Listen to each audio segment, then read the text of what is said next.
I am humbled to be a member of this Holocaust Committee, which has been dedicated for over 40 years to introducing our community to living Holocaust survivors who can tell their stories, so that we in turn can one day be witnesses. The names of the Holocaust members are listed in your program. We'd like to thank Vital Signs LLC for sponsoring the sign language interpreters. To begin tonight's program, I would like to introduce Rabbi Weinberg, Rabbi of Kemp Synagogue, who will share some words of Torah with us. At the end of his remarks, he will say some Tehillim, and I believe the sheets have been distributed.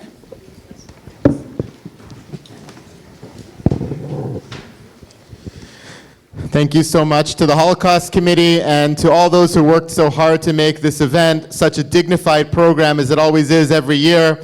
And thank you to all of you for coming, all of you here in person, all of you on Zoom. Your presence is even more important than you know.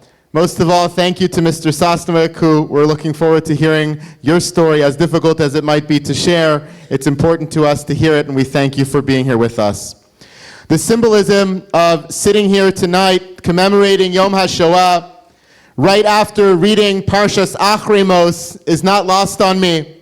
We sit here literally and figuratively, Acharei Mos, after death, after the death of 6 million of our brothers and sisters, our families, murdered by the Nazis just 80 plus years ago.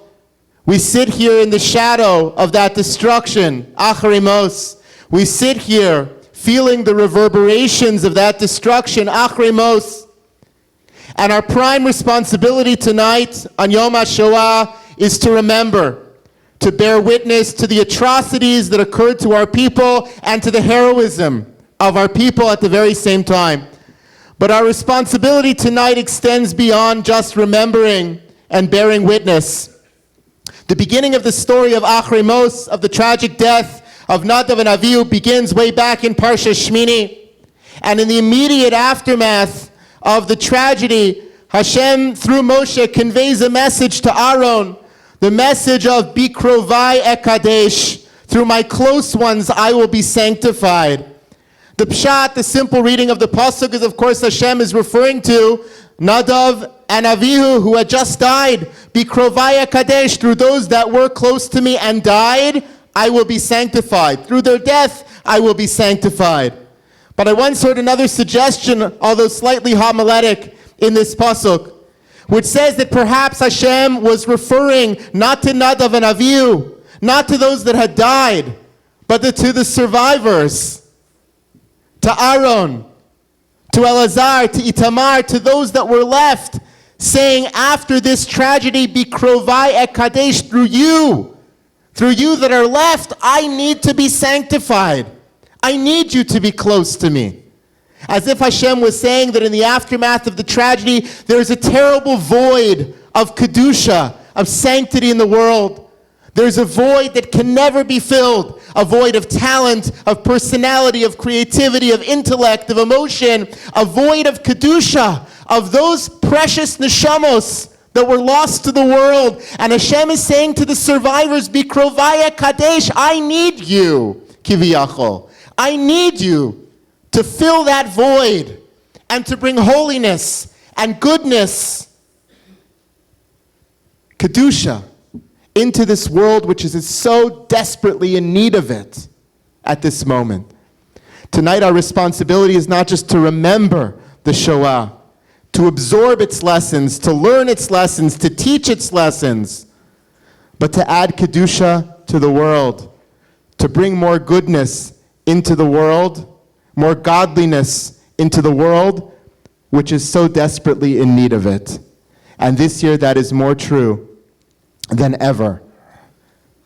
This year, this Yom HaShoah, we sit not only Acharei Mos, after the death of 6 million, but we sit Acharei Mos of October 7th, and the massacre that occurred to our people as well, with 3 more soldiers killed just today. I watched an interview today with a Holocaust survivor from Kibbutz Be'eri, whose son was murdered on October 7th, and 7 of her family members were taken hostage. And she said in the interview, HaShoah V'hashvi'i la'asiri, the Holocaust and the 7th of October, yesh dvarim domim, there are things that are similar, aval lo bidyuk, but not exactly. They are not the same. The comparison is not a complete one. But we all understand that memory of the Holocaust and commemoration of Yom HaShoah this year, its need is that much stronger because of October 7th. The memory of the Holocaust tonight is important in and of itself, in its own right, but even more important for us in the aftermath of October 7th. The phrase, never again, about the Holocaust is important in its own right, but even more important for us in the aftermath of October 7th and the aftermath of the rise in anti-Semitism we are experiencing. The ability to mourn the loss of the Holocaust and celebrate the heroism of Jews in the Holocaust and Jews after the Holocaust is important in and of itself, in its own right, but even more important for us in the aftermath of October 7th. The need to build for a Jewish future, the need to bring more Kedusha, more goodness, more sanctity, more holiness into the world after the loss of 6 million neshamos is important in and of itself, in its own right, but even more important for us in the aftermath of October 7th. We hope the little bits of Kedusha we can bring into the world will fill the void just a little bit and bring our world closer to redemption.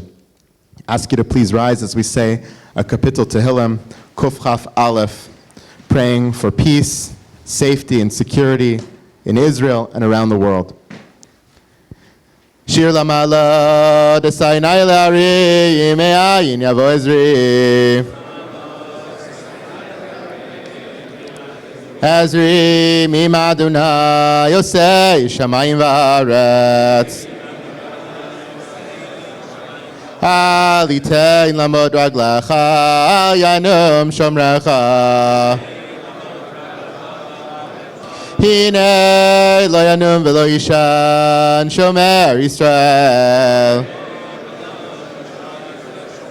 Adonai Shomrecha, Adonai tzilcha, Yad Yeminecha. Yoma Mashemesh lo yakeka v'yareach balayla. Adonai yishmorcha mikora, yishmor et nafshecha. Adonai yishmor tzidcha u'echa mi'ata v'yad olam. Achenu kol beit Yisrael הנתונים בצרה ובשביה העומדים בימי הים ובימי היבשה מקום ירחם עליהם ויוציאם מצרה לרווחה מאפלה לירה משיבת הגאולה השתה והגאולה בזמן קריב ונאמר אמן.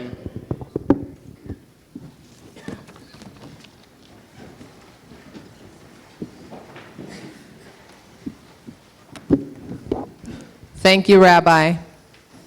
An important part of the Yom HaShoah commemoration is our program of Torah learning for the high school students in our community. We want to thank the students and the coordinators of the learning programs at 3 area high schools. Students of the Yeshiva of Greater Washington Boys Division learned Shisha Sidrei Mishnah in conjunction with the yurtzeit of Rav Einemer under the direction of Rabbi Akiva Lyman. Students of the Girls Division of the Yeshiva of Greater Washington will be conducting a special educational project tomorrow under the direction of Mrs. Yael Kortel. And the Berman Hebrew Academy students studied sections of the Rambam on Sefer Shoftim under the direction of Rabbi Moshe Grossberg. We recognize and appreciate our students' efforts. Learning Torah, Li'iloi Nishmat, the Kedoshim who perished in the Holocaust, in the memory of the many Torah institutions that were destroyed, is deeply meaningful for all of us. Thank you to Barry Greengart, who oversees this project. Sylvia Goldberg has worked tirelessly with the help of Ken Jacobson to create the Generations program again once this year. I now call upon Sylvia to introduce this year's program.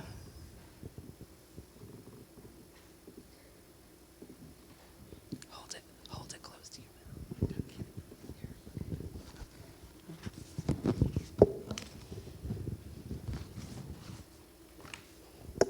I know it's not Shabbos, but I'll still say Birshos HaRabbanim.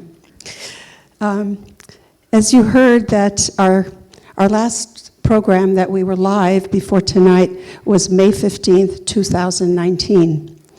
And at that Yom HaShoah v'Hagvura program, we introduced a change in the lighting of the 6 yahrzeit candles, which are always lit in memory of the 6 million.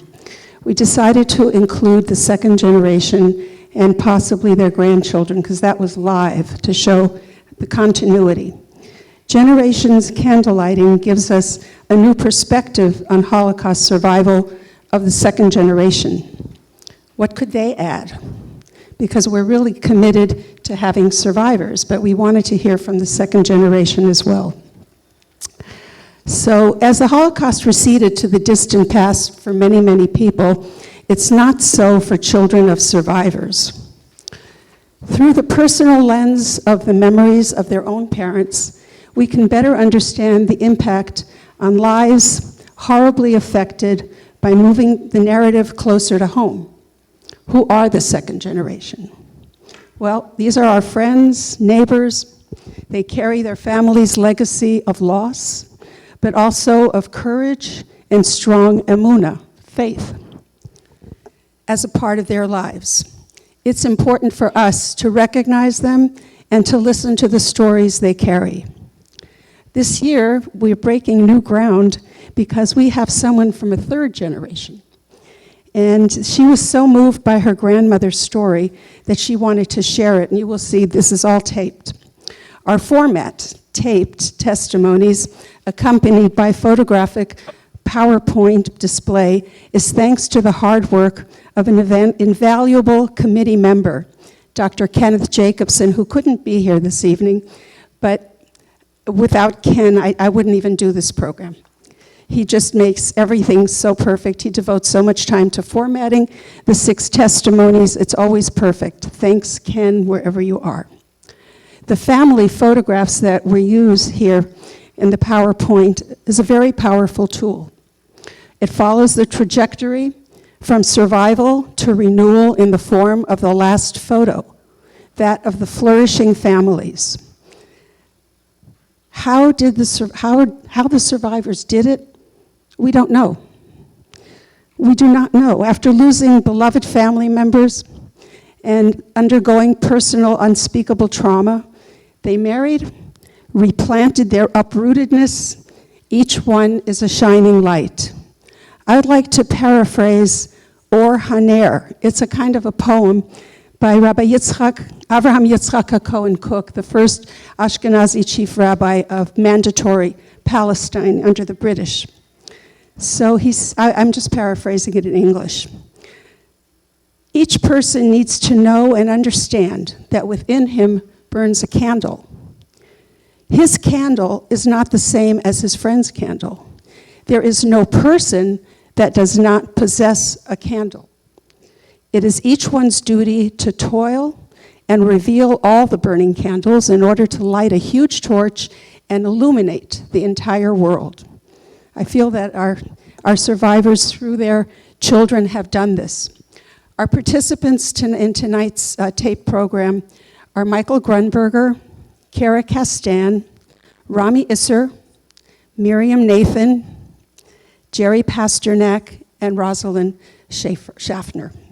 Please give your attention to the taped interviews.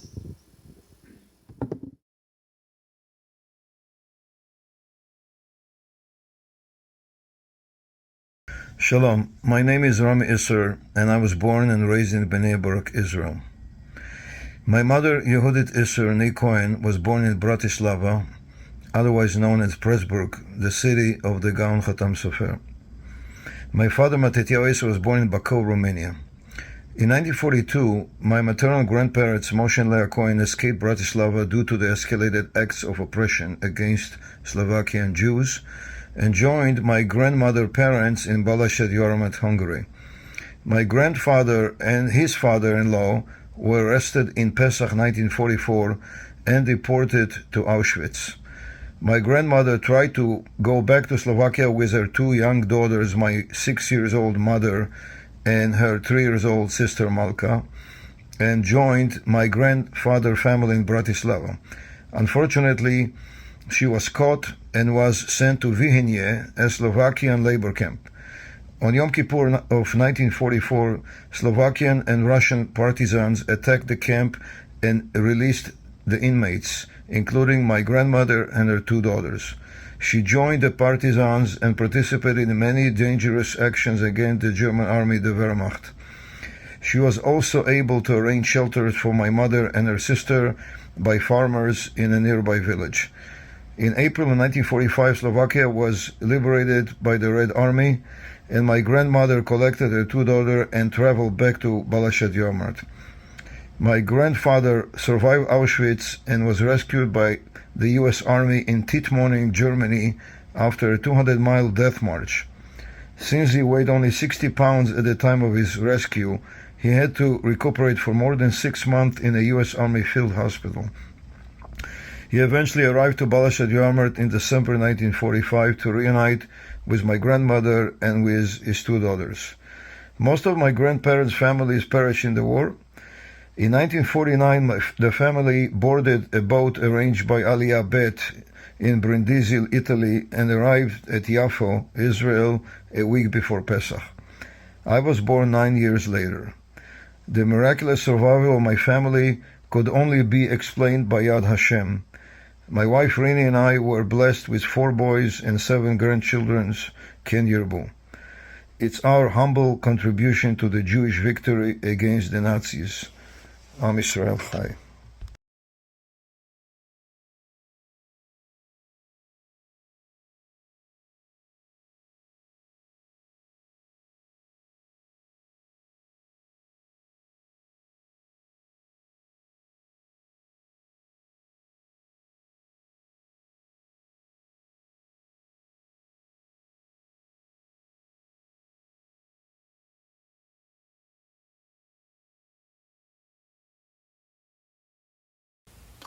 My name is Michael Grunberger. My parents, Naftali Grunberger and Rosie Weinberger, were from Monkach, a city now in Ukraine. In 1941, my father was conscripted into the Hungarian forced labor service.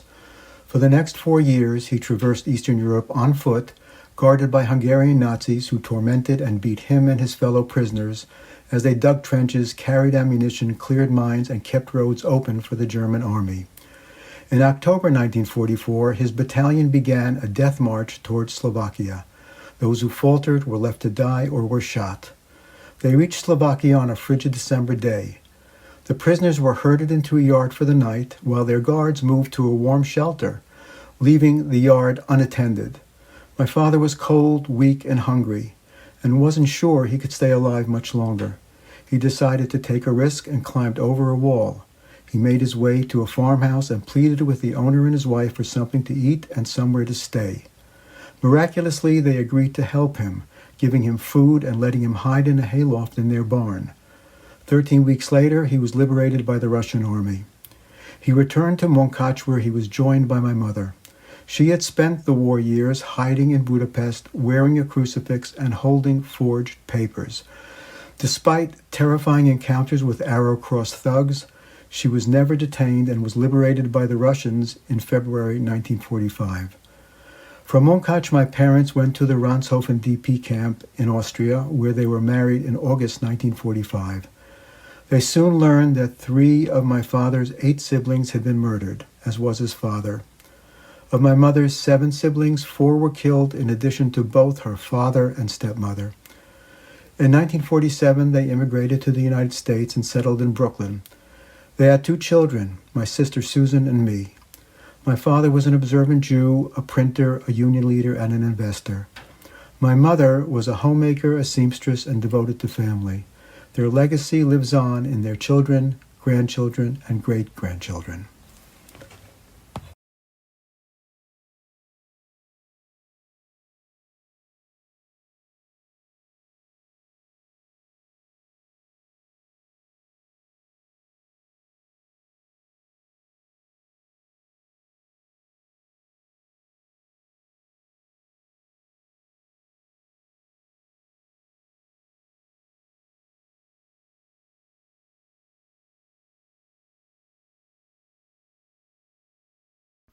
Dvar Bakerspiegel was born on April 20th, 1922 in Szkierz, a suburb of Lodz, Poland. Dvora, my Bubby, was the second of her parents' 5 children. My name is Kara Zahava Rachel. I was named Zahava after my Bubby's maternal grandmother, Goldie, and her sister, Rachel. Bubby was a tiny woman in stature with a personality that was larger than life. As an adult, Bubby's house was always filled with guests, delicious cooking, and baked goods, and a place where my sisters and I spent lots of time with our large extended family. Bubby was sisterhood chair of her shul and other Jewish organizations and was always doing and helping. In 1993, when I was in middle school, Bubby shared her war story with the Museum of Jewish Heritage. There was a cognitive dissonance for me knowing that Bubby was speaking of her past when, for my entire life, I felt she was always living in and enjoying the moment, looking toward the future, blocking out the past. By the time I was mature enough to watch Bubby's testimony, Alzheimer's had robbed Bubby of her voice. Through her testimony, I watched as Bubby recounts her family's celebration of Jewish holidays, a brief escape once the Nazis took over her city, and then her deportation to the Lodz ghetto, where she remained for much of the war. After watching her mother starve to death on the ghetto streets, Bubby was deported to Auschwitz in August 1944. From there, she was sent to Hanover, Germany, and recounts the death march to Bergen-Belsen and her liberation by British troops. After the war, Bubby convalesced in Malmö, Sweden, where she learned that all of her immediate family had been killed. Bubby emigrated to New York in 1946, sponsored by extended family, where she married her husband, Mai Zadie, only 2 months after arriving. Bubby was 93 when she passed away on November 2nd, 2015, after a decades-long fight with Alzheimer's. The disease robbed us of our Bubby and imprisoned her within her horrible Holocaust-era memories, some of which she shared with unwitting recipients as her disease progressed. I miss my Bubby every day, especially at family events, and know with all of my heart that Bubby is now reveling in the legacy that she has left. Her 5 children, 15 grandchildren, and 27 great-grandchildren with tremendous love and pride.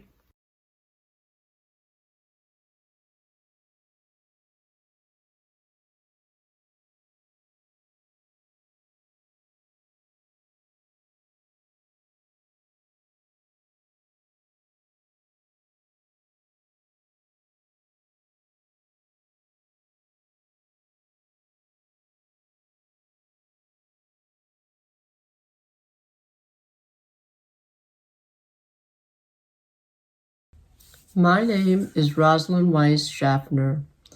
My parents, Frank Weiss and Margaret Weiss, were cousins, both born in Hungary. My father was from Chup, now part of Ukraine. My mother grew up in Tokoy, known for its vineyards and wine. My father's entire family of 8 immigrated to the U.S. in 1921. My grandfather believed that parnassa for his sons would be limited by remaining in Hungary. They lived in Poughkeepsie, New York, then in Yonkers, and later in the Kingsbridge section of the Bronx. During the war, my father served in the U.S. Army as a medical doctor. Mom's family stayed in Hungary. After her father died in 1932, she and her older brother Joseph moved to Miskolc to begin a vinegar business. After the business seemed viable, their mother Sally and younger brother Hugo joined them. In 1944, Mom, her mother, and Hugo were deported to Auschwitz. Mom's mother was murdered the first night there. Meanwhile, Joseph was doing forced labor in the labor battalion. After 6 weeks, Mom was sent to Bremen Oberheide, a work camp. She described the work as meaningless, moving rubble from one side of the street to the other, repeating the same task daily. She was liberated in Bergen-Belsen in April 1945. After Mom died, we learned from a genealogist that Hugo died shortly before the liberation. We believe that Joseph perished in the war too. Throughout her hellish ordeal, she maintained her humanity, her integrity and kindness. Mom lived in Sweden after the war for 5 years. She had to wait until the U.S. allowed her to immigrate under the Hungarian quota. In March 1950, my father's family welcomed her into their home. My parents became engaged shortly afterward, married in May 1950 in my grandparents' apartment, and eventually settled in Spuyten Duyvil in the Bronx. They had 2 children, my sister Suzanne, named for Mom's mother, and me, both born in Yonkers, New York. Mom had the courage and optimism to begin a family in her early 40s. My husband Shmuel and I have 4 children whom Mom adored. There are now 16 great-grandchildren, including Chaya, named for Mom, and Yosef and Hugo for Mom's brothers. Our grandson Yosef's full given name is Yosef Amichai, Yosef for the one presumed to have perished in the Holocaust, and Amichai, a living statement of resilience and hope for the Jewish people.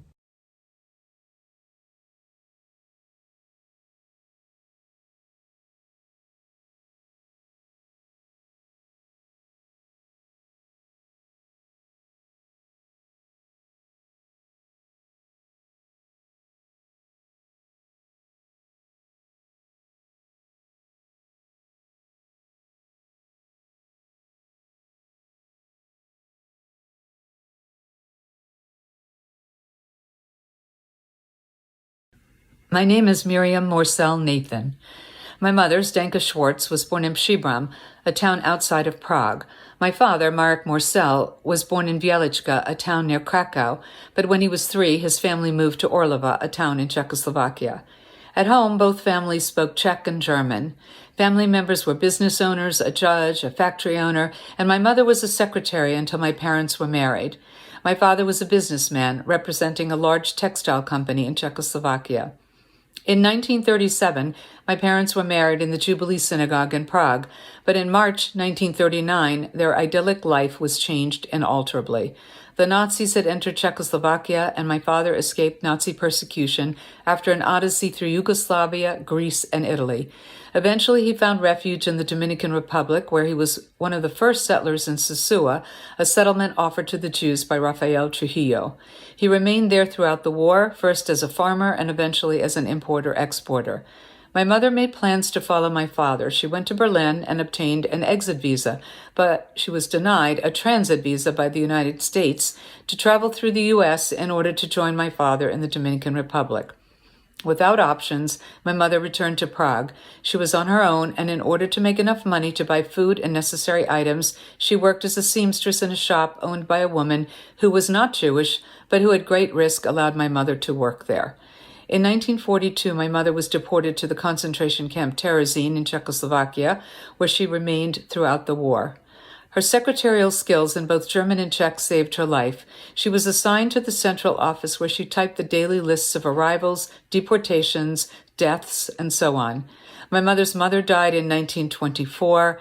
My mother's father, Adolf Schwartz, was deported to Terezin in 1942 and died there. Her brother Joseph was sent to Auschwitz, then to Dachau, where he died. Her brother Franz was murdered in the forests of Mali Trostenets in Poland. Her sister Ruzha was deported to Terezin but survived the war. My father's parents, Marie and David Morcell, his sister Antonia, her husband Martin, their son Freddie, and my father's sister Greta and her husband Arpad were all murdered in Auschwitz. His 2 brothers survived the war by fighting with the Czech army, and only one sister survived after crossing the Carpathian Mountains to reach her fiancé in Bucharest. After the war ended, and after 7 years separated by war, my parents reunited in the Dominican Republic. I was born there. A year later, my parents and I emigrated to the United States. With this narrative, I remember my parents, grandparents, aunts, uncles, and cousin. By saying their names, by sharing their stories, they are not forgotten.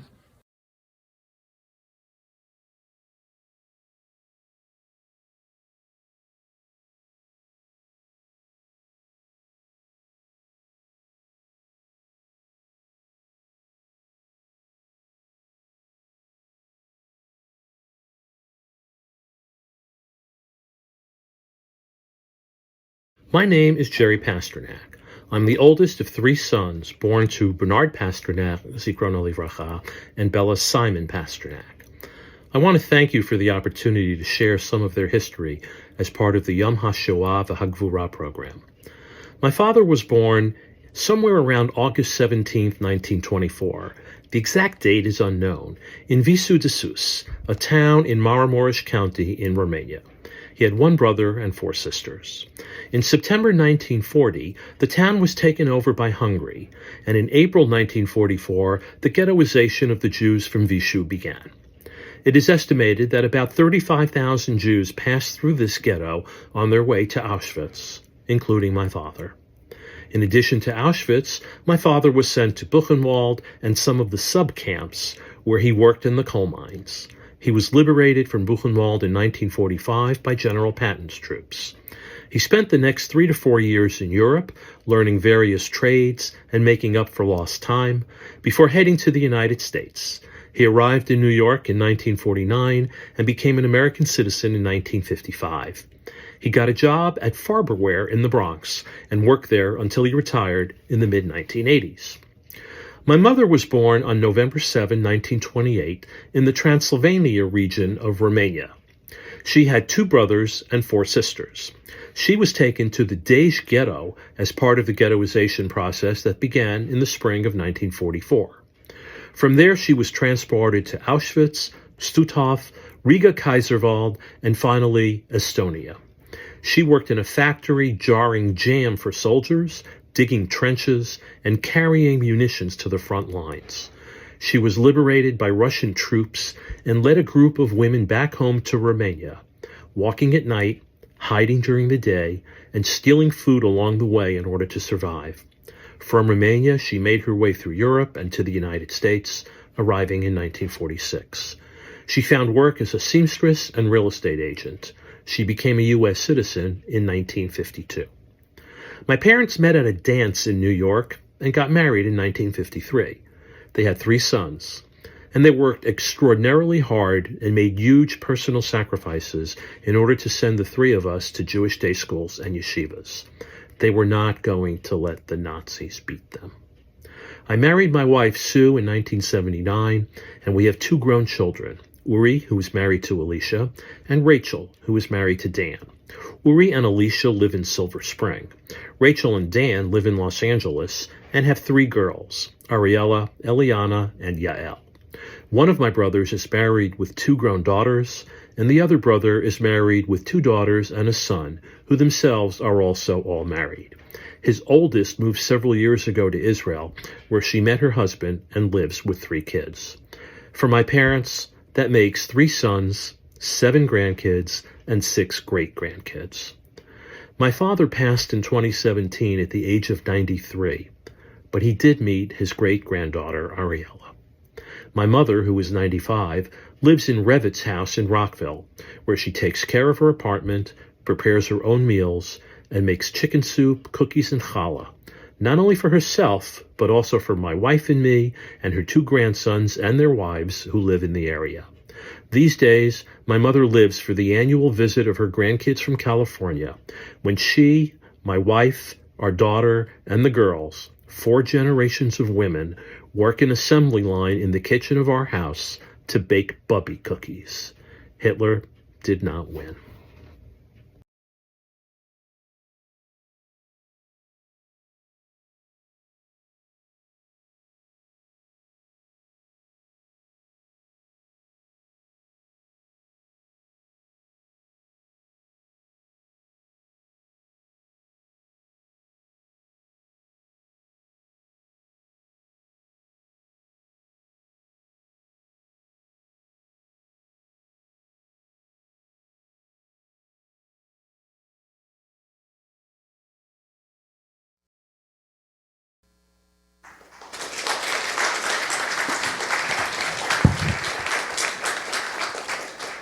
Sylvia, that was really amazing. Thank you for putting it together. And to all of those who participated and shared their stories with everybody, I see you are all moved, and it was really, really meaningful. So thank you so much. And now I'd like to introduce our featured speaker, Lew Sosnowik, who will come have a conversation with Debbie up here. And we hope that you will benefit from his important story that he has to share.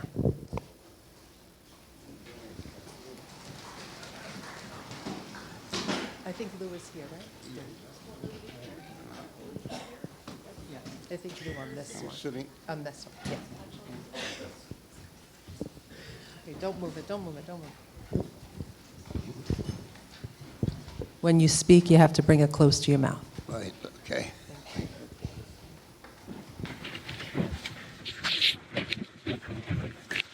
Welcome, Mr. Lew Sosnowik.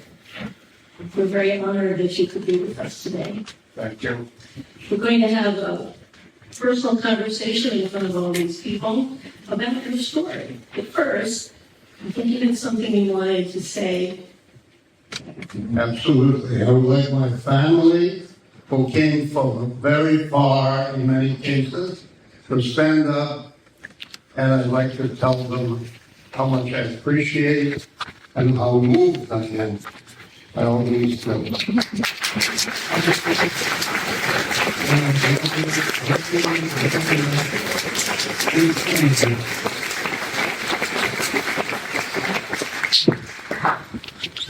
Thank you for the answer. Thank you all for the answer. Let's begin. Okay. First, could you describe for us your life before the war? Where did you live? What's the name of your Okay, I was born in Nowy Pochos, Poland. At that time it was Poland, now it is Belarus.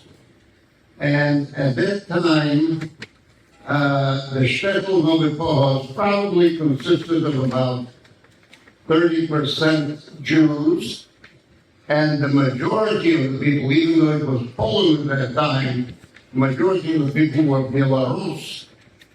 They were not Poles. The Poles were the officers, they were the judges, they were the police captains and stuff like that, but the majority of the population were Belarus, who were affiliated with the Russian Orthodox Church. What about the Jewish community? What about the Jewish community? The Jewish community consisted primarily of people who were they were in the lower strata of financial success. They were primarily tailors, they were shoemakers, some of them were what you might call here cab drivers, although they drove a horse and a buggy. And they all made a living by working very, very hard. Was your family Orthodox? My family was Orthodox very much. We had two segments. We had people who were Hasidim or Hasidish leaning, and then there were Mitnafim who were a minority. How about were you the only child in the family? Were you the only child in the family? No, I had a sister who was 2 years younger, who unfortunately died of natural causes in approximately 1938. What did your father do for a living? My father was a flax merchant. Flax, for all of you, is the type of cotton that grows in northern countries. My father's business was going to markets, buying up the flax from the peasants who grew the flax. And then the flax was taken to their factory where all impurities were removed, and then it was baled and primarily exported. So it was slightly in the center or upper middle class. Meaning your family was a little better off. Is that what you mean to say? Your family was a little better off than the others? Correct. Okay. Correct. Very good. Now, how do the Jews and non-Jews interact? There was some tension. Tension would usually arise around Easter time because people would be coming out of church where they were told the story of the rising of their God, and they would become imbued with much hatred because it was mentioned to them the cause of the rising of the God, namely his death. Did you have any non-Jewish friends? Not really very many. We were primarily the Gentiles were doing their own thing, and the Jewish people were staying together, doing their own thing. And the only contact that came was of a merchant type situation, where they would buy something from the merchants who were selling clothing, wear, or stuff like that. And they also came in contact with the Jews who were the good tailors, and they were the good shoemakers, etc. But otherwise, it was rather limited. What about your father's relationship with his clients, with the people who sold flats? My father, from whom he purchased? yeah, my father's relationship with his clients, if you will, or customers, was the most important thing in the world, because this is the reason, the primary reason why I'm here, why I'm alive. My father would go to different markets on different days where the flax farmers would sell their goods. My father was an extremely honest, a decent person, and he had competitors. Of course, there were other people who were his competitors. My father used to meticulously make sure that the farmer received the full value or the full weight of his merchandise. And so normally the approach was that a buyer would come up to the peasant and say, how much does your wagon load hold? And the peasant would say some number. The numbers were called in pud, P-U-D, which was, I don't know, maybe 60 kilograms or something like that. And he would say to my father, I think I have 60 pud. And my father would walk around the wagon, and he would say, I think you have more than 60 foot. Let's go and have it weighed. Now, that weighed was a federal case, because you had to send in line, and there was only one weight system. So, however, they would weigh it, and lo and behold, instead of 60, it was 71 foot, or something of that nature. And the peasants were semi-illiterate, I would say, were absolutely taken aback by this, because most of the other people would take a look and say they thought it weighed more than he said he did. So the other people would accept that. My father wouldn't do that. That saved our lives. Thank you for explaining that very important part of your story. Well, in 1939, Russia and Germany were allies. In fact, they split up Poland, and the part of Poland that your shtetl was part of was at the beginning, at least, part of the Russian occupation. As a result, you went to a Russian school for a couple of years. And then, in June of 1941, the Germans attacked the Russians and took over the part of Poland where your shtetl was. How tell us about the attack of the Russian army and your experience. You were 8 years old at the time.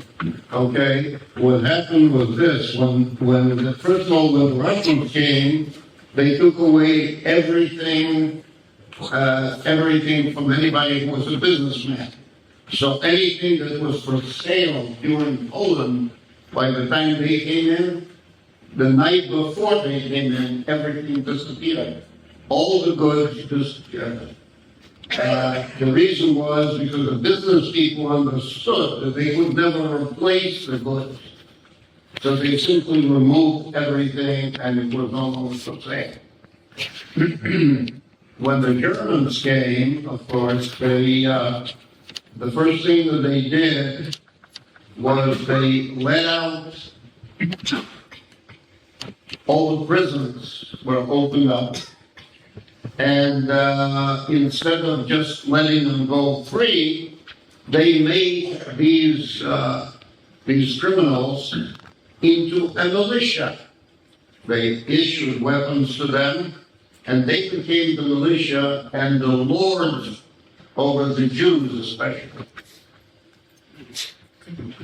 Shortly after that, after this liberation with these criminals, so to say,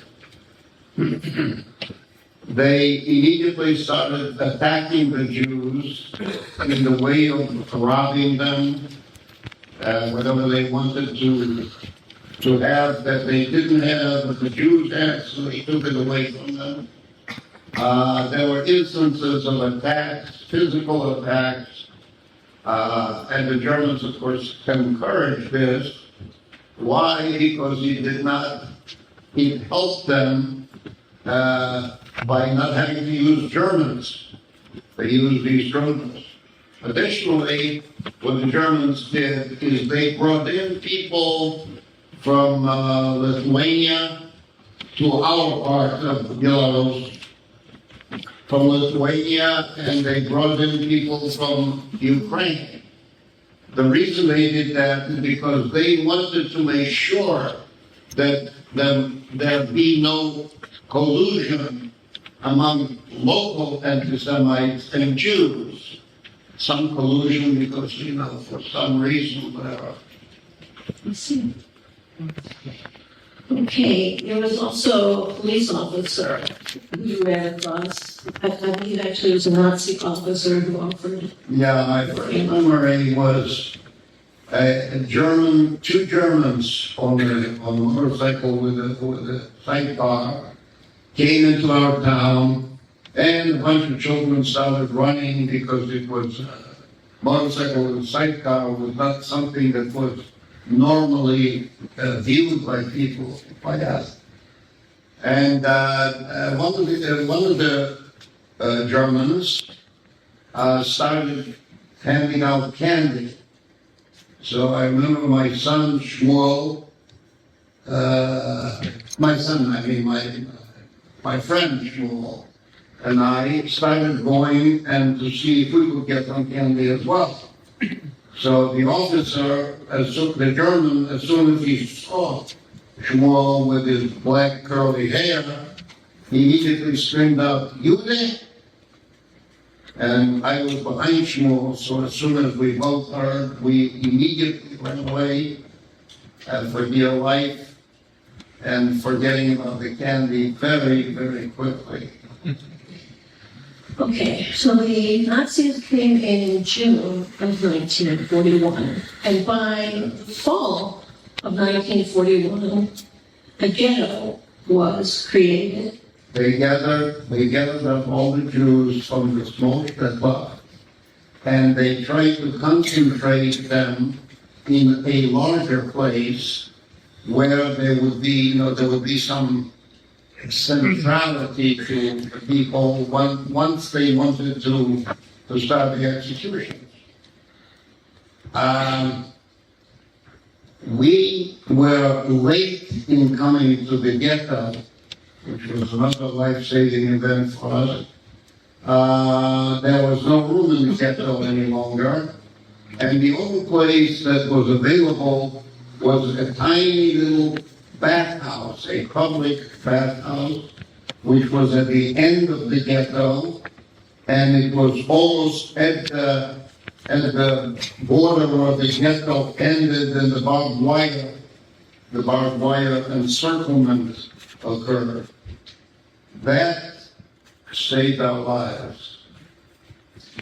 Along with your parents, who else was with you in your group? My paternal grandparents, and my paternal grandfather and grandmother. So there were 5 of us in this tiny little bathhouse. So you were in the ghetto for about 7 months. Early one morning in June of 1942, the Nazis decided it was time to liquidate your ghetto. Correct. Ghetto's name was, what's the name of your ghetto? So what they did is they would get the men, a bunch of men, Jewish men, to dig huge graves by telling them that those were really for self-defense. I don't know what kind of bogomais that they would tell, but they would tell something so they could keep working and keep digging. However, people realized that what the ultimate desire of the Germans was for these diggings. So people usually had guards out, and guards at night, and thinking that, they would be able to see if there was some preparation for liquidation. So tell us about the liquidation of the ghetto. What did it look like?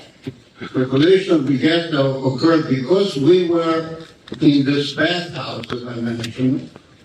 The liquidation of the ghetto started about, I don't know, maybe 5 o'clock in the morning.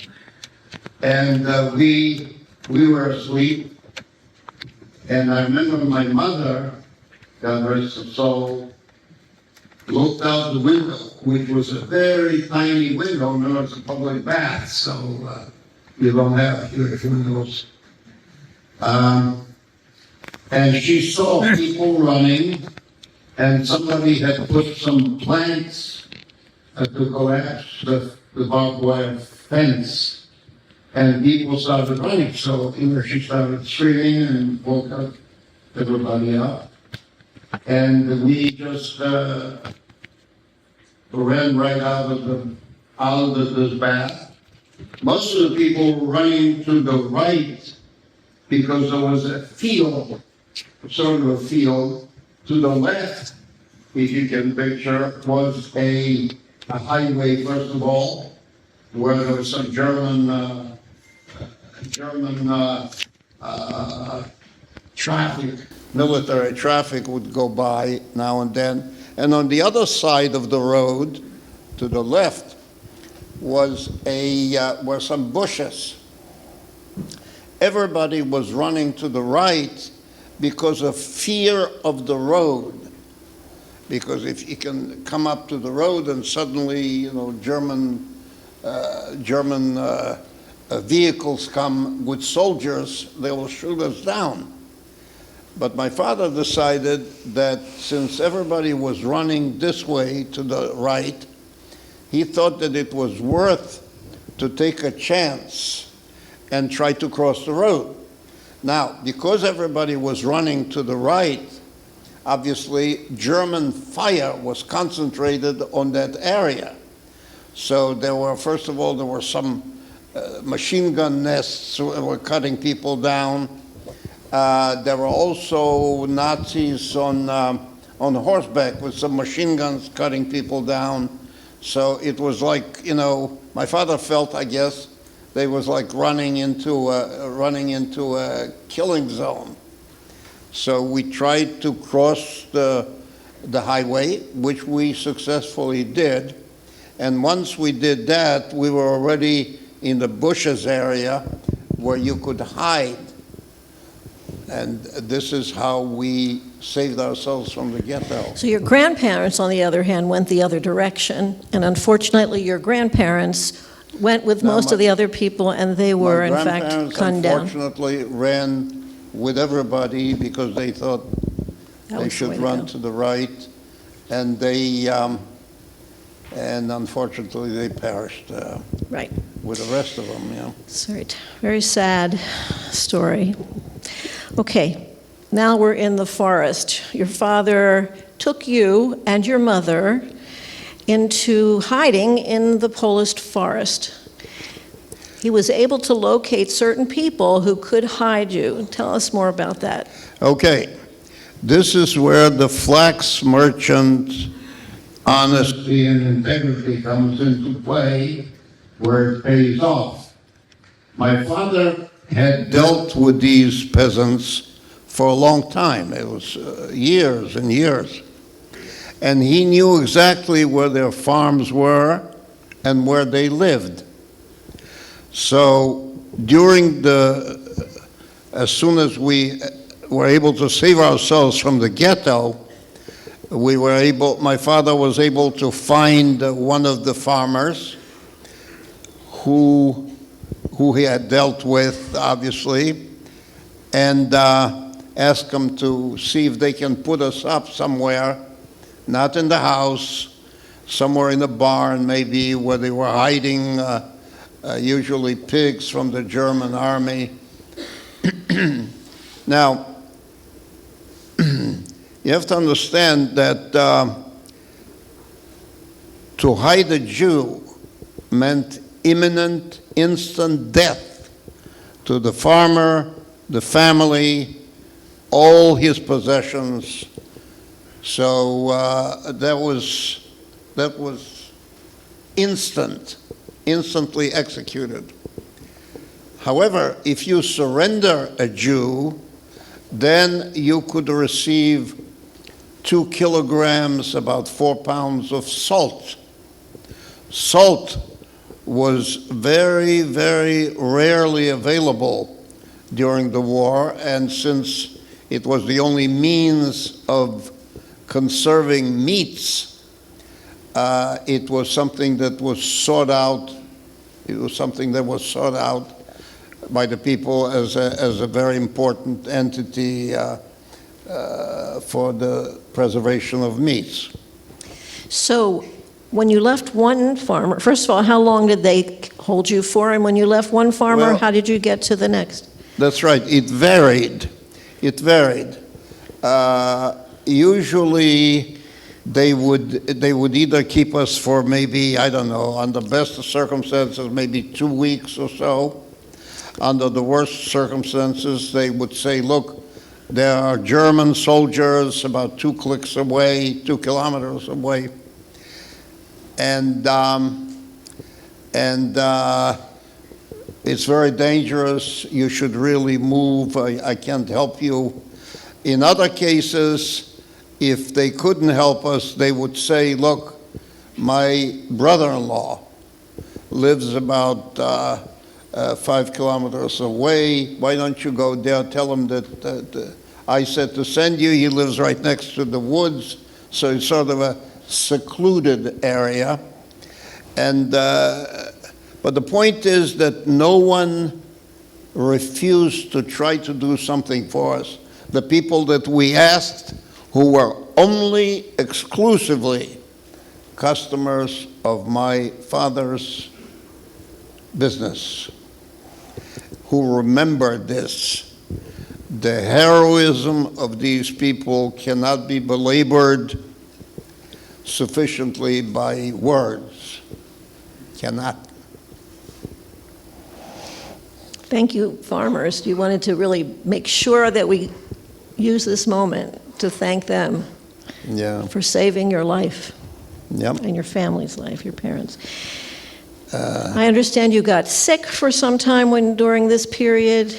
I did develop pneumonia while we were hiding in a barn. Temperature was very, very cold, and we were the only protection for heat we had was straw. which had been ingathered for the winter to feed the animals. But somehow or other, untreated, I came out of it, and I did come out of it with very scarred lungs. When I take an x-ray, a modern x-ray, the first question is, did you have TB? Yeah. Yeah. So this went on for more than 2.5 years, 2 3/4 years. About 2.5 years, correct. Now, in the summers, we were in the woods. Why? Because it was relatively safe. The woods contained quite a few partisans. The Germans did have a lot of enemies, whether among the Belarus or some leftover Poles, and some Jewish young people as well were able to join them. And what we would do is we would find where there were partisans, and we felt that would be a cordon sanitaire for us, where we could then hide behind them. However, some of the partisans were not particularly overjoyed by the presence of Jews, that they were protecting Jews, because their business was fighting the Germans, unfortunately. So that was not their prime interest at the time. And but we were able to get food that way, either going with some of the partisans. Now, mind you, some of the Jewish people, including my father, did have a weapon.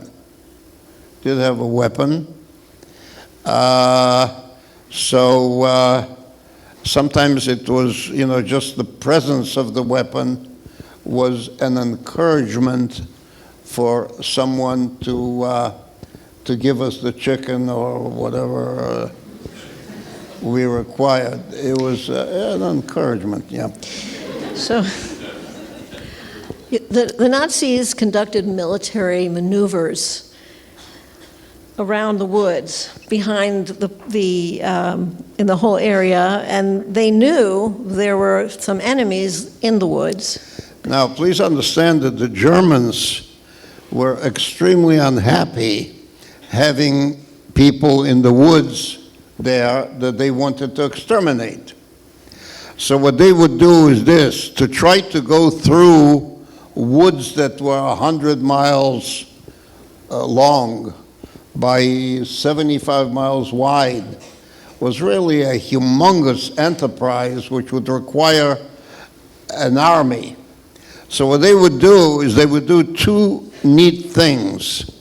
Number one, they would send airplanes during the day, and the airplanes would simply strafe an area and then fly back and strafe another area. The pilots, remember, could not see anything. The only thing the pilots can see is movement. Strafe means firing. They were firing right into the woods. A movement, and so we were told to immediately freeze as soon as we hear the airplane, to immediately freeze. And it was still frightening because as bullets are hitting the trees, pieces of the trees are flying all over the place, and it's it's rather frightening. Now at night they wanted to make sure that they could try to kill us and also at least keep us from being able to catch some sleep, and under the circumstances. So what they would do is they would fire mortars. Heavy mortars. Why heavy mortars? Because remember, you need something that is an artillery shell from a cannon would hit the first tree and become worthless. But when you fire a mortar, it's a high trajectory flight, And so it's a very frightening experience because you hear it flying, you know, it's got a specific sound to it, and then just before it hits and explodes is just a frightening series of events, and that was a constant presence too. Okay, you did this for 2 3/4 years, and then in the fall of 1944, every night in the forest, you could hear the approach of the Russian army. Tell us about that. In 1944, especially at night, when it's very, very quiet, we started hearing distant artillery, heavy artillery. And, you know, every night it seemed to be getting closer and closer and closer, so we felt like there is hope. There is hope. And then eventually, maybe 2 months later, after beginning to hear these artillery salvos, one day somebody said, hey, there are some trucks going through a road not terribly far from the woods where we were at. So somebody said, well, it must be Germans. I mean, who else could it be? The next thing you know, somebody moved closer to the road, and they found that these were American trucks, American-made trucks with the Russian star on it, the red star. And we all started running toward the trucks now. And I remember one truck that that was driven by someone from the Asian nations of Russia. The fellow was caked in dirt, and you know, and he was just a mess. But to me, he was my savior. So I jumped on him and I kissed the man on the cheek. And this was the beginning of liberation from the Germans. So let's take a look. Can you put up that map one more time? It's important to understand this was the fall of 1944. They were actually amongst the first to be liberated by the Russians. Russians were coming along that red line. They came down into Poland. I don't know if you can see where the ghetto is. Where they were hiding in the woods was not that far away from that ghetto area. So they came from Russia and hit that area before they got into any other part of Europe. So in the fall of 1944, they were fortunate to be in the right place. So then what happened? So, go ahead, I'm sorry. Now, at that time, the Soviet Union announced that they were hacking out a chunk of Poland, Northeastern Poland, and creating a new nation, Belarus. And they told the Jewish people who were saved, you know, very few, that they could either become Belarus citizens, or they could move, if they wanted to be Polish citizens, that's pre-1939, they could move deeper into Poland. What did your family decide to do? And my father immediately grabbed the idea, and we finally, after weeks of traveling by railroad, such as it was, we wound up in Lodz, Poland, where there were already Haganah people who wanted to grab us and take us to some ports of embarkation in the southern areas of Poland, such as Italy and Yugoslavia. So they created documents for us because, as you can see, it was a long way to travel. There through several countries. So they created documents. These were group documents where it said there were 65 people. We were Greeks who were liberated from the German army, German camps, from the German camps, and that we needed passageway to Greece. Well, this was all fine and dandy, except no one knew Greek. Everyone knew Russian. And the Russians kept coming up constantly, and they would ask a question, and you know exactly what they're asking, and you couldn't say anything to them. So some people came up with the idea, probably Haganah people, because they were very sharp, very sharp. The Haganah people said, look, do you know Yikum Porkan? The other guy says, yeah, I think I know a little bit. I said, fine. He says, you know, что это такое? You know, in Russian you say Yikum Porkan. And the Russian says, well, this guy's an idiot. I can't talk to him. So he left, you know. And then there were a couple of other interesting stories that were bandied about. One was about a Russian major who came up to some fellow who obviously didn't know Yikum Porkan, but fortunately he knew the Kaddish. So this Russian major comes up to him, and he goes, I don't know what he asked him, something, and the guy says, Yitgadal, Yitgadashmer. So the major takes him aside and he says, look, can you please wait about 30 years before you do this to me? So that was one story. Okay, so Haganah smuggled you in a group of 50 to 60 people through a couple of different countries. Right. The Haganah people were able to get us. Remember, we were in Poland, so we had to go from Poland to what was then Czechoslovakia. Now it's Czech Republic and Slovakia. Both sides were Russian-controlled.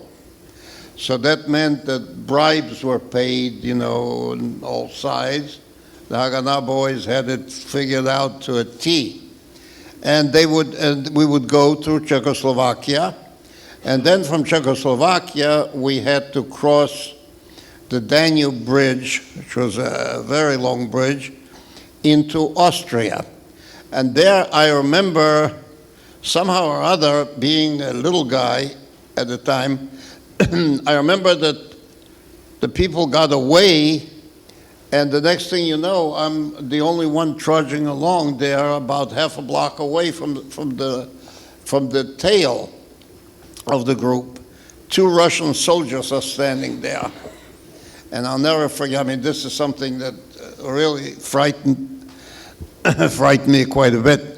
One of the Russian soldiers says to the other one, he says, "Кто эти такие? Who are these people?" And the other guy who apparently saw the document or something, he says, "Эти греки, they are Greeks." So the first one thinks from him, he says, "Какие это греки? What kind of Greeks are these?" He says, "Greeks are dark, греки are черные, you know, Greeks are dark." As soon as I heard that, my speed increased 7-fold to try to catch up to the other people so I can get away from these two before they decide that I am definitely not a Greek. Okay. So from there, your family went to Italy. From there, yes. We went, from there we went, you see, Austria had several, there was the American zone, the British zone, the Russian zone, and the French zone. Finally, we were able to go, there were a lot of difficulties along the route, but we finally were able to enter Italy. The last zone in front of Italy was the French zone, and the French, of course, couldn't care less, you know, who we were, couldn't care less. The British, on the other hand, were in the British zone. So since we were passing the British zone, the British figured that they would have us by the gorgle here by very simply issuing to the people who were there legitimately, issue them ration cards. And the only way you could get anything was you had to have a ration card. Well, guess what? We were not given any ration cards, which was the whole idea. They wanted to starve us somehow or whatever it was. But that was a tough zone in addition to the Russian zone to get through. But we finally made it through and wound up in Italy.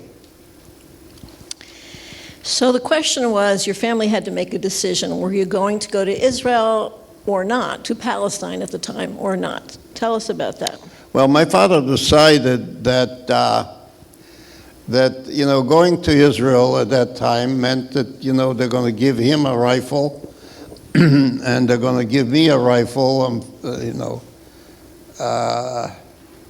12 years old or whatever, and they will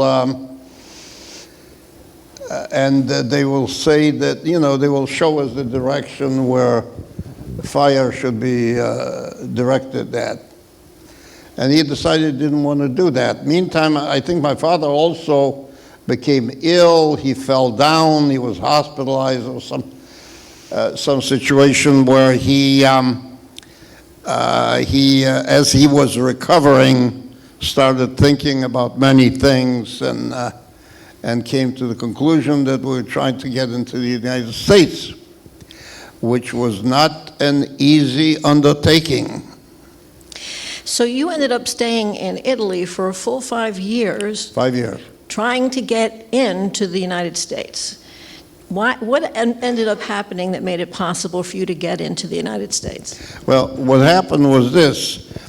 Generally speaking, the only way to get to the United States was one had to have relatives who would be guarantors that the person that they are guaranteeing will not become a burden to the government, will not become demanding of any kind of government services, etc.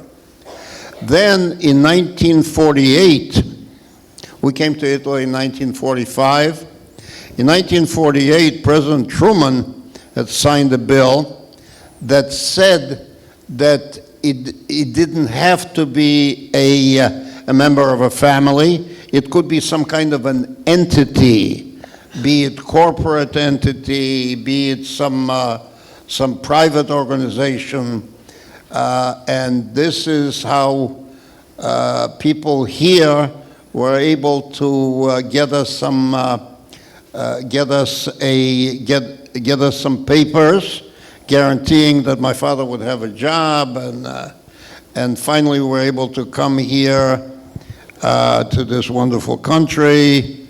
The very beginning of 1950. So who were the guarantors and where were they? Who were your guarantors in America? I'm sorry? Who sponsored you when you did come? Oh, we were sponsored by a synagogue. And this was a synagogue run by Rabbi Joshua Klavan, Zichrono Livracha. Rabbi Joshua Klavan was Rabbi Hillel Klavan's father. Many of you probably knew Rabbi Hillel Klavan. Anyway, they sponsored him because they said they needed a Bar Koreh, and they desperately needed my father as the Bar Koreh. Yeah. So where did you live? What did it look like at the beginning? We lived originally. We lived with a family who were very, very distantly related to my mother's grandfather. I mean, it was a sort of a very, very distant relationship. So we lived with them for a while, and then my father got a job, I got a job, and we were able to rent a very small apartment near that shul, near Rabbi Cleveland's shul. And we lived there through 1955. Rabbi Clavin's shul, by the way, was at 4th and East Street, is that correct? Southwest? It was 4.5 Street? 4.5 Street was a synagogue, and we were 7th and East Street. We lived on top of a liquor store, and I remember my father was paying the rent, which was $54, and it consisted of 1.5 bedrooms. And the half bedroom was truly a half. It was truly a half, measured to a T. And that was rented out for, I believe, $17, so we could afford to afford the apartment. Needless to say, we had nothing. So now you were absolutely nothing. You were 17 years old at this point in 1950. Yeah. You were determined to get an education and start a life now in America. Tell us what happened getting an education once you got here. Well, after graduating from high school, everyone, including my father, God rest his soul, insisted that you got to go out there, get a job, go to the Heck Company and start in the shoe department. Maybe 10 years you'll become a manager of the shoe department.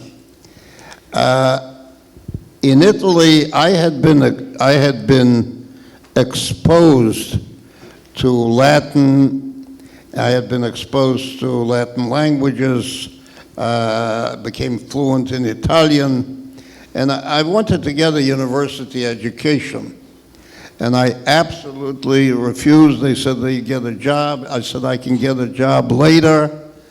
I want to get a university education." And the only one on my side was my mom, God rest her soul. Everyone else said, "Education, do you realize what it costs?" I said, "I will pay for it myself." And I did. And the pride of my life is that I paid every cent by myself. And did you get a degree? And from where? Did you get a college degree? Yes. Tell us. I didn't know what I wanted to study, so I took several different courses. One of them was chemistry, another one was economics, third one was German. The reason I wanted to take German is I figured I should be able to get an A in something.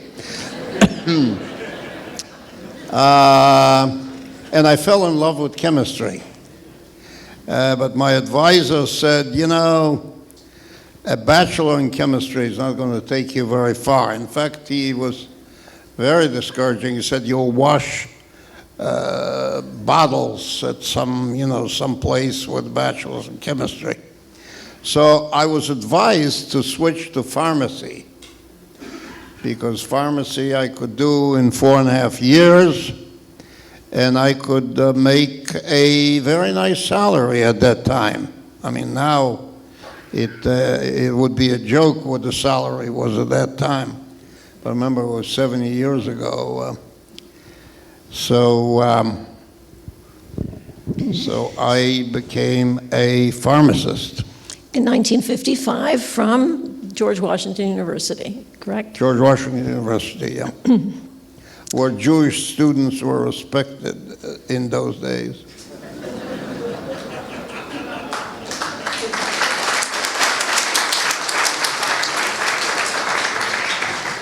Okay, then in 1955, the next major thing happened. You got married. Correct. Right out of college. And as soon as I passed the pharmacy boards, I married my wife. And we had 3 sons, thank God. And unfortunately, we lost her in 1964. when she was 28 years old. You know. And I had to raise the children myself with some help, hired and otherwise, my parents. But somehow or other we got through. And your three sons, what are their names and what are they doing? Your sons, what are they doing and what are their names? Thank you. Their names are? What are their what are I can't their hear you. See, What are your sons' names? Okay. My oldest son, who is sitting right here, is Michael Sosnowik. And my middle son is David Sosnowik, represented by my wonderful daughter-in-law, Debbie. And my youngest son is Daniel. Michael was trained as a pharmacist, and I would classify him as an entrepreneur now. My son David is a physician, he's a gastroenterologist.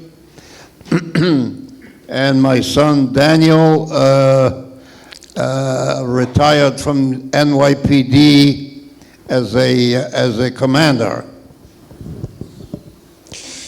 So you raised your children alone, which was very difficult, and you're very proud of them. How many grandchildren do you have, and how many great-grandchildren? I have, thank God, 9 grandchildren, and I have, thank God, 10 great-grandchildren, 2 of whom are represented right here.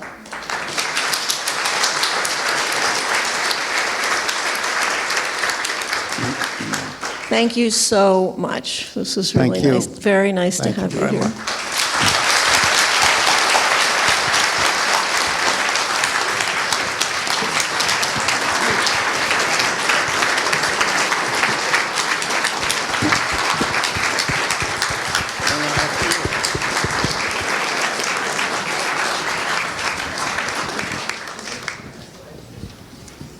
Thank you so much, Lew, for that moving presentation and for your beautiful family for surprising you today and coming to share and to listen in person to your story. I think we all have learned so much, and thank you.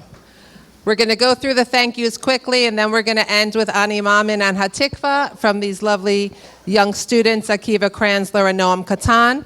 But first, I'm just going to say a quick thank you to all of our people who made this happen, to Rabbi Rosenbaum, to Rabbi Weinberg for their constant support, to the offices of Kemp Mill, Synagogue, and to Young Israel, to Elisheva for doing our beautiful flyer, to Sylvia Goldberg and all the members of the Generations Program, to all the members of the Holocaust Committee, to the Vital Signs and ASL interpreters. Special thank you to Jason Mintz for our outstanding technical support. Thank you to Sivana, who works for KMS tirelessly, and we could not have done this without her tonight. And thank you mostly to Debbie Katz, who says she's hiring people to help her, but really does it all by herself. So thank you all for coming out tonight and for participating on Zoom, and it is really a testament, and you're helping relive the memory of all of those who perished. And now we're going to end with Ani Mamin and Hatikva. Do you guys want 2 microphones or one? There's a second microphone.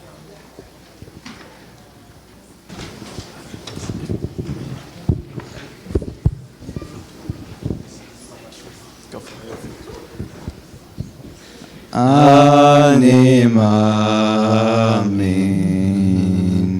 V'nashema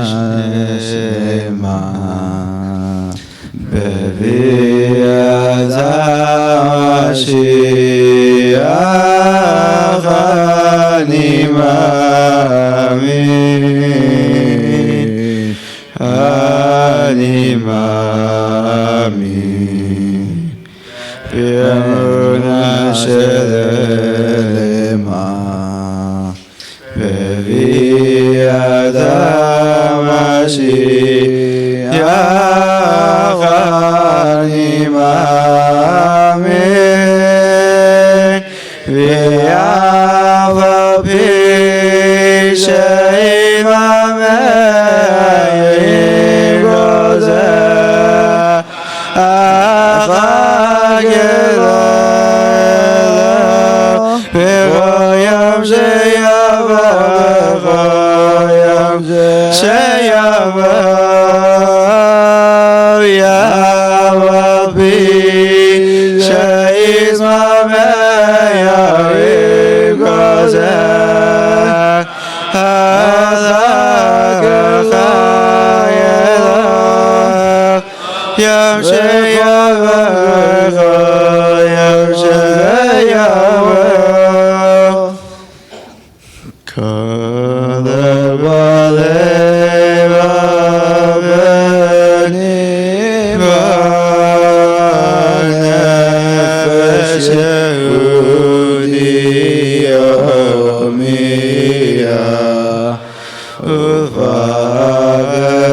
Thank you. The program is now concluded. There'll be Marav here in the sanctuary.